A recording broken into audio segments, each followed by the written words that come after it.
kita masuk sekarang kepada Kamis Putih. Ini perayaan di Vatikan, Bapa Suci mencuci kaki yang merupakan sesuatu yang khas pada Kamis Putih.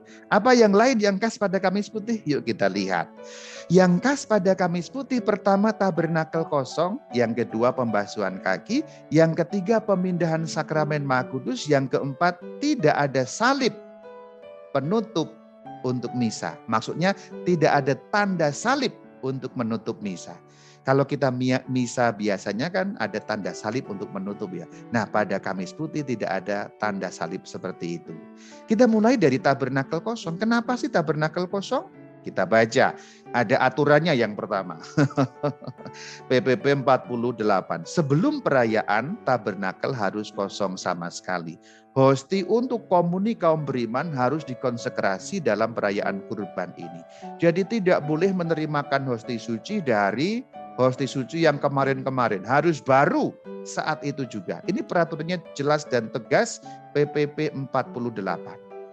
Lalu maksudnya apa sih sebenarnya dengan tidak boleh ada isinya itu? Lihat, ini tabernakel kosong. Sejak awal perayaan Ekaristi sudah harus kosong. Dari awal mula kosong maksudnya itu apa? Karena perayaan Kamis Putih itu mengenangkan Ekaristi yang ditetapkan. Kamis Putih penetapan Ekaristi. Simpelnya, sakramen Ekaristinya kan belum ada, belum ditetapkan. Pasti hosti suci belum ada dong. Jadi tabernakel kosong mengingatkan umat, inilah pertama kalinya ada Ekaristi di atas muka bumi. Begitu. Maka tabernakelnya kosong. Tubuh Kristus dalam wujud hosti suci belum ada karena Ekaristinya belum dimulai. Kalau ada isinya, aneh sekali bukan? Di dalam tabernakel ada hosti suci. Loh, ini kan perayaan misa pertama istilahnya. Perayaan misa pertama di seluruh dunia. Kok sudah ada hosti suci? Dari mana itu? Tidak nyambung. Dengan kosong maka nyambung. Itulah yang mau diajarkan dengan tabernakel yang kosong. Punya makna kateketis atau makna pengajaran yang luar biasa. Sehingga kita diingatkan bahwa hari Kamis Putih itulah misa pertama. PPP 48 juga mengatakan hosti harus dikonsekrasi untuk sekaligus Jumat Agung. Karena Jumat Agung kita nggak ada misa.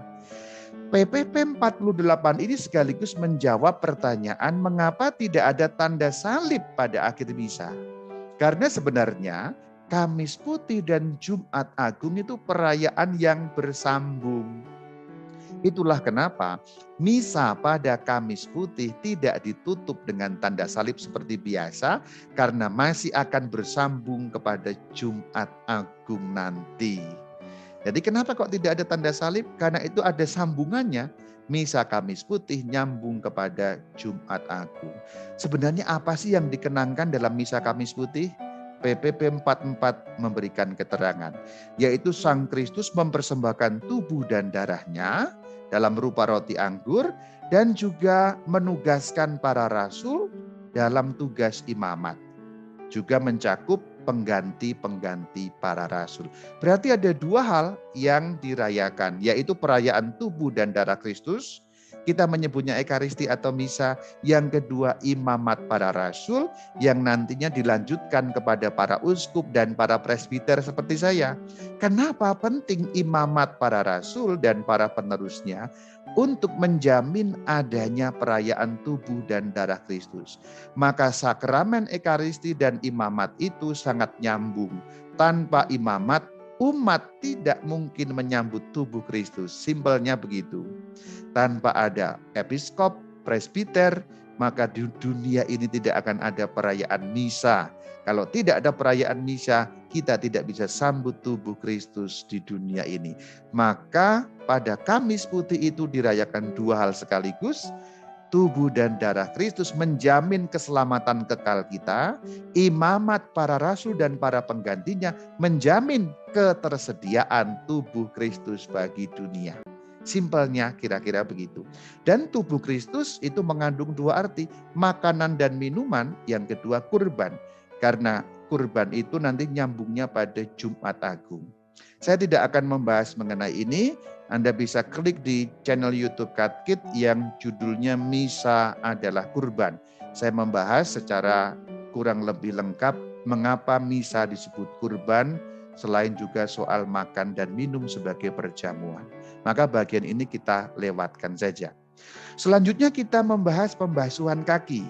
Apa maksudnya, artinya pembasuhan kaki? Ada keterangannya di dalam PPP 51. Ini tradisi yang sudah sangat lama, yaitu mencuci kaki, membasuh kaki. Apa maksudnya? PPP 51 memberi keterangan. Maksudnya ialah, nah ini ada. Maksudnya ialah menunjuk pada arti dari hal tersebut. Menunjukkan semangat pelayanan. Dari siapa? Sang Kristus. Pelayanan dan kasih. Yang dikatakan Kristus datang untuk melayani, bukan untuk dilayani. Mencuci kaki, semangat pelayanan. Itulah kenapa Bapak Paus sekalipun mencuci kaki, karena Bapak Paus sekalipun mau melayani. Episkop, presbiter mencuci kaki, demikian juga. Referensinya ada juga di PPP 45. Pengadaan Ekaristi dan imamat serta perintah kasih persaudaraan. Jadi ini sebagai tambahan juga. Kamis Putih selain merayakan Ekaristi dan imamat, juga merayakan kasih persaudaraan, pelayanan untuk sesama. Itulah kenapa ada persembahan untuk membantu mereka yang berkekurangan setiap Kamis Putih. Referensinya ada di PPP 52. Untuk persembahan dapat diadakan sumbangan bagi kaum miskin yang sudah dikumpulkan selama masa prapaskah. Kalau di Indonesia ada nama APP, Aksi Puasa Pembangunan, umumnya mengumpulkan sumbangan-sumbangan untuk kaum miskin. Nah, tradisi liturgi Gereja Katolik secara simbolis itu dikumpulkan pada saat Kamis Putih, justru untuk menegaskan tadi itu, pelayanan, kasih, persaudaraan. Orang yang bersaudara, orang yang melayani, pasti juga membantu mereka yang berkekurangan, bukan? Itu artinya Kamis Putih. Selanjutnya bagian terakhir dari perayaan Kamis Putih, memindahkan sakramen. Sakramen kan biasanya di dalam gereja, di tabernakel. Selain pada saat awal kosong, akhir juga harus kosong. Jadi Kamis Putih itu kosong dari awal, kosong lagi pada akhir. Sebab apa? Sebab nanti perayaan Jumat Agung harus kosong. Ini juga sekaligus lambang Kristus yang menyerahkan diri sehabis-habisnya. Kira-kira maknanya seperti itu. Tubuh dan darahnya diberikan, berarti penyerahan diri yang sehabis-habisnya. Ini ada di PPP 54, jadi kaitannya dengan ibadat Jumat Agung. Kenapa sakramen harus dipindahkan? Karena ruang gereja besoknya digunakan untuk Jumat Agung. Jumat Agung semua harus kosong, tabernakel kosong, altar kosong, bahkan altar pun telanjang, ya, tidak pakai hiasan apapun kalau Jumat Agung. Jadi sepi sekali, kosong sekali, semuanya telanjang. Seperti ini kira-kira. Altar biasanya kalau standar ada kain, ada lilin, ada kembang-kembang sekitarnya. Kalau Jumat Agung seperti ini, ya, hanya telanjang saja begitu, tidak ada sesuatu yang menghiasi, termasuk di belakangnya sana ada tabernakel yang juga harus kosong. Sakramen dipindah kemana? Ke kapel yang lain. Itu keterangan dari PPP 49. Namun kapel itu harus sederhana, sehingga memberi penekanan pada hari itu. Itu kan hari menjelang sengsara Tuhan. Itu pun juga sudah muncul di dalam perayaan pada saat Gloria. Pada saat Gloria kemudian ada bunyi lonceng, Gloria berarti kemuliaan, setelah itu tidak boleh ada lonceng sampai nanti perayaan Malam Paskah. Itu diatur dalam PPP 50. Setelah Gloria lonceng berbunyi, setelah itu hening sampai Malam Paskah.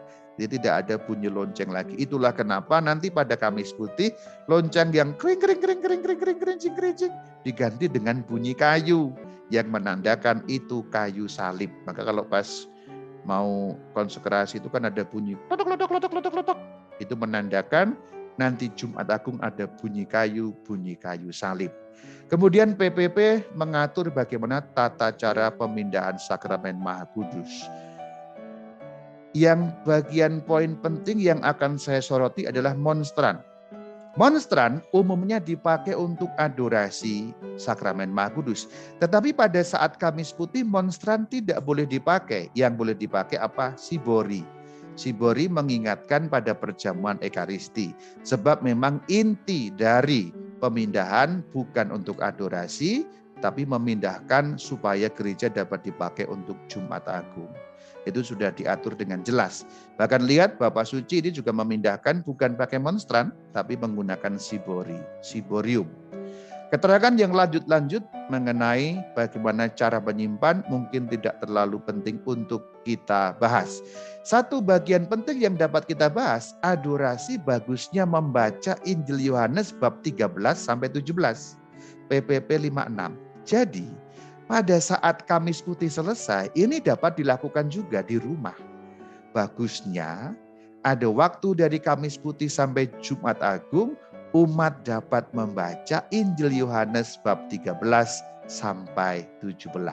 Ini dapat dipakai sebagai suatu spiritualitas pribadi, boleh membaca di depan sakramen Maha Kudus, tapi boleh juga membaca di rumah sebagai persiapan untuk Jumat Agung. Ini yang lain-lain tidak usah kita bahas karena sangat rinci yang terkait dengan liturgi. Yang paling penting saya tekankan ini ya, Injil Yohanes, karena ini dapat dilakukan di rumah. Bagusnya Kamis Putih selesai, besok siang kita merayakan Jumat Agung, waktu antara Kamis Putih sampai Jumat Agung, sangat bagus kamu membaca Injil Yohanes bab 13 sampai 17. Ini anjuran yang bagus sekali dapat kita ikuti sebagai bentuk spiritualitas pribadi kita.